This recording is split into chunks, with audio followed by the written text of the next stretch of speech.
తొలి గవర్నర్ గారి ప్రసంగానికి చాలా ప్రాధాన్యత ఉంటుంది అధ్యక్ష. ఎందుకంటే గవర్నర్ గారి ప్రసంగం అంటే మొట్టమొదటి ప్రసంగం, అది కూడా అంటే దానిలో తప్పకుండా ప్రభుత్వ ప్రాధాన్యాలు, వారి యొక్క ఆలోచన విధానం ఇవన్నీ కూడా ప్రతిబింబిస్తాయి కాబట్టి తప్పకుండా ఉంటుంది.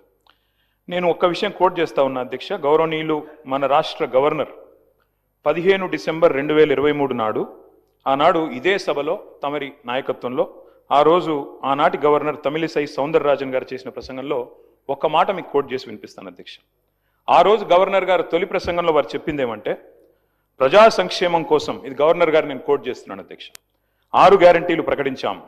బాధ్యతలు స్వీకరించిన వెంటనే ఇచ్చిన హామీలు, చెప్పిన మాటకు కట్టుబడి హామీలకు చట్టబద్ధత కల్పించే ఫైలుపై ముఖ్యమంత్రి రేవంత్ రెడ్డి గారు తొలి సంతకం చేయడం ఈ ప్రభుత్వం సంకల్పానికి, చిత్తశుద్ధికి నిదర్శనం.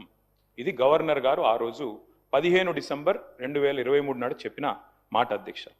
ఇవాళ నేను ప్రభుత్వాన్ని సూటిగా అడుగుతా ఉన్నా అధ్యక్ష, మరి ఏమైంది ఆ సంకల్పం? ఏమైంది ఆ సంతకం? ఎక్కడ పోయింది ఆ చిత్తశుద్ధి?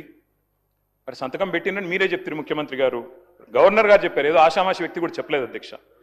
ఆ తర్వాత అధ్యక్ష 2024 గవర్నర్ ప్రసంగం అయిపోయింది, 25 అయిపోయింది, ఇప్పుడు 26 కూడా నిన్న అయిపోయింది అధ్యక్ష.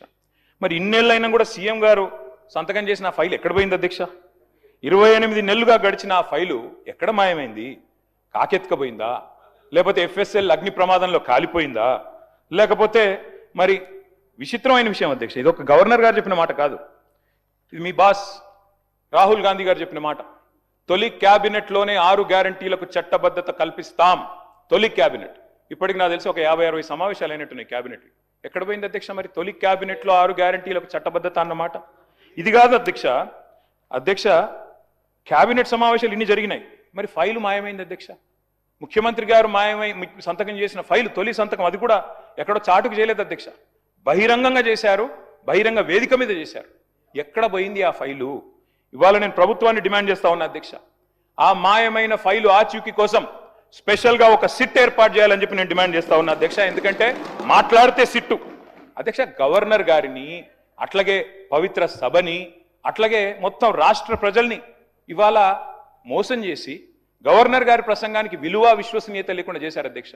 మొదటి ప్రసంగానికి విలువ లేకపోతే మూడో ప్రసంగానికి ఏముంటుంది అధ్యక్ష విలువ? నాకు అర్థం కాదు.